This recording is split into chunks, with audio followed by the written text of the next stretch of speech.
Rance emailed me and he said, I was approached about doing something and how do you feel about that? And I've known Rance now since he was maybe 18, 19 years old, and he didn't have a place to crash for the summer. I think he was at Parsons School at the time, and I had a little place in Hollywood on Highland and Franklin, and that's where I was writing Little Earthquakes at the time. I was in the process of writing. And this might have been 1988, 89. And so Rance would come over with all these comic books.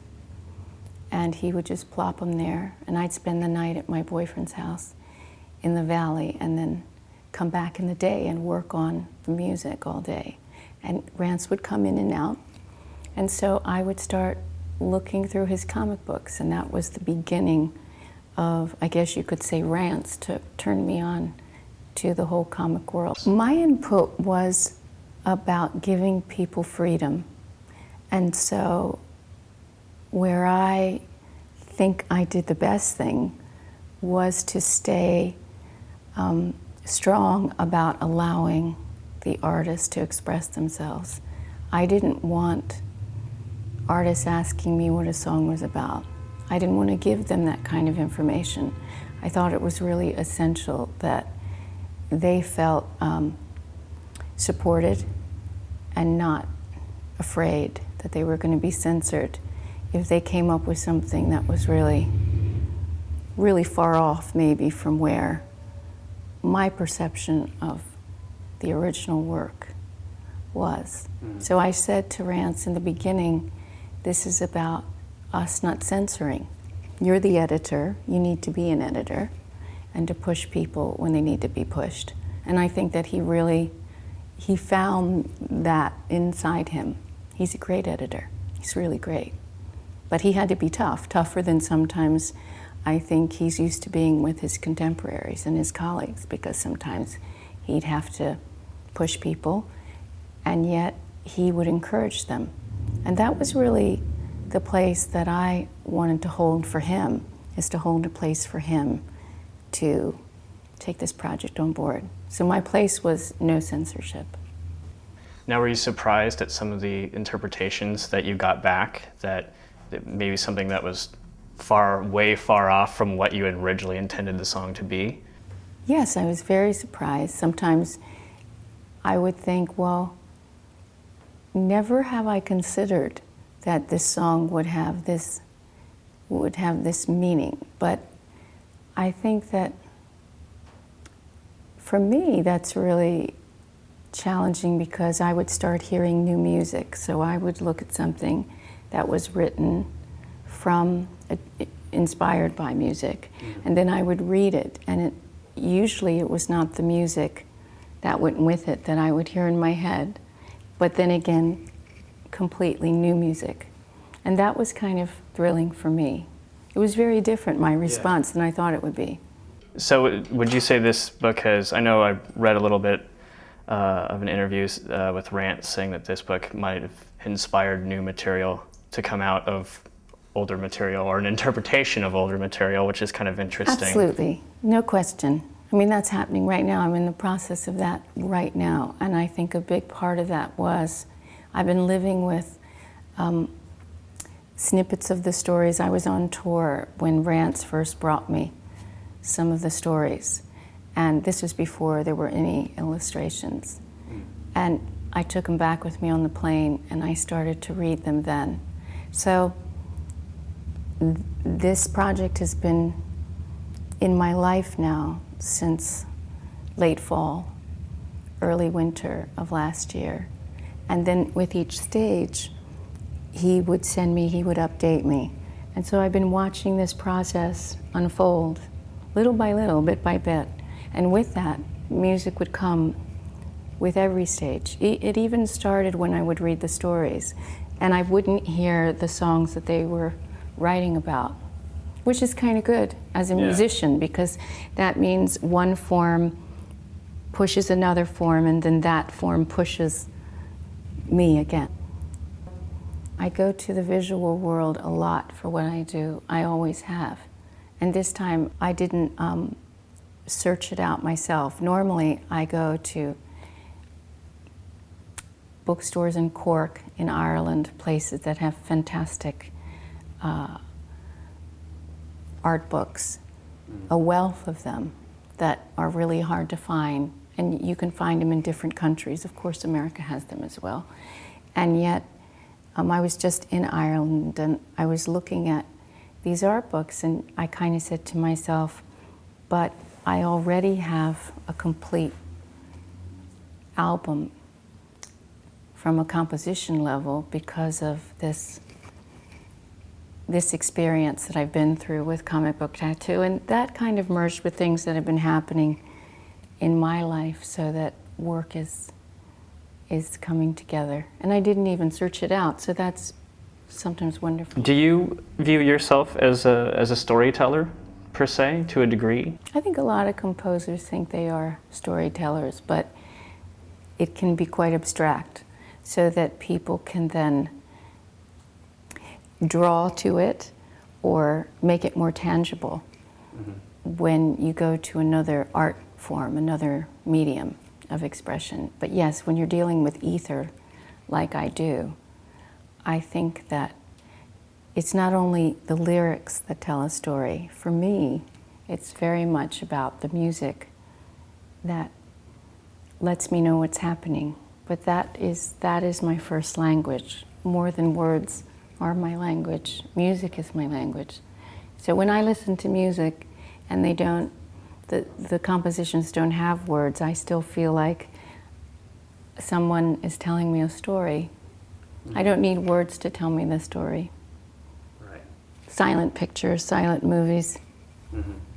I wanted to touch a little bit on the afterword that you wrote, and you very specifically mentioned censorship, and you mentioned that before in our conversation here. How essential do you think that is to just artistic expression in general, that an artist should not be censored, an artist should have the right to do whatever they feel they need to express? Well, there are two levels to this.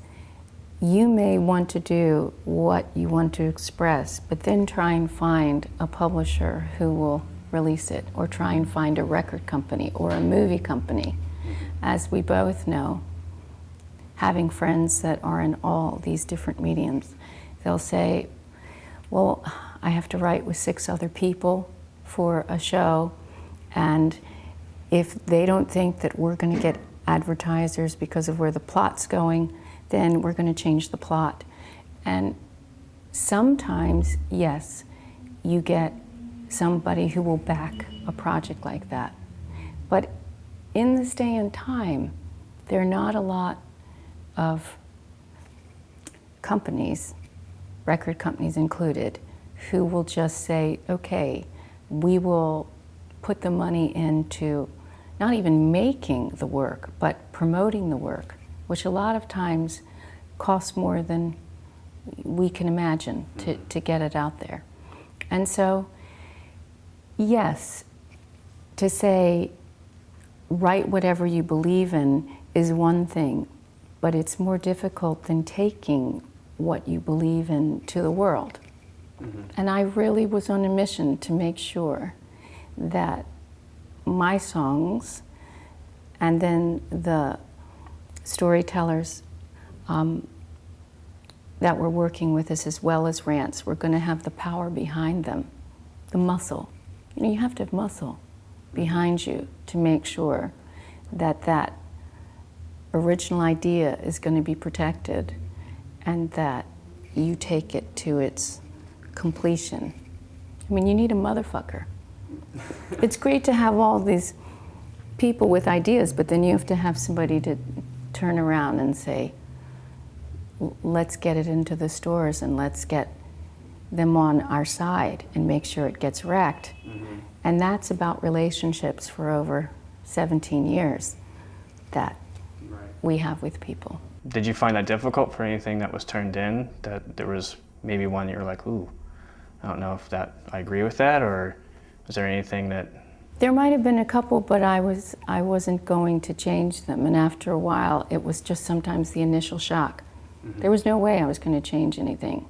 But what I'm saying to you is, it's about having a team of people, though, that can take creative work, and it just doesn't stay in an indie store. Right. You know, you have to take it to the world. Mm-hmm. It has to go through all your outlets that might be more commercially driven, where a lot of what they're promoting might be more of a certain kind. How was Image with this? I assume they were ecstatic to put it out and put a lot of muscle behind it.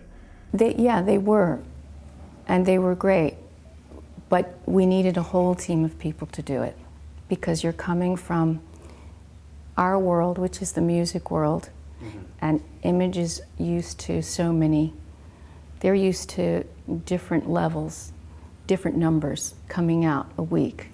We had to get 40,000 books out on the street in a very short time. That's 475 pages, or however big it is. I mean, it's a really big project. So you have to make sure that the people that are making it in Hong Kong are being able to reach the deadline, and that it gets there in time for Comic-Con. So this is about a team of people, and Image were lovely. They were great, but you needed then the experience of the record business side of us. I have a team that has been doing this for many, many years, and we deal in really big numbers, making sure a release that there are hundreds of thousands of pieces out when it's supposed to be out. So it was a team effort. So is this going to be your first Comic-Con experience? Yes. And are you excited? I'm beyond excited. Anything special you're planning for Comic-Con? Well, I have my outfit, and I think that's most important. You have to have. Now, are you going to be playing any shows anytime while you're out doing this, or you're just going to concentrate on the book? No, I'm concentrating on the book. I'm doing one show this year, but it's in Belgium.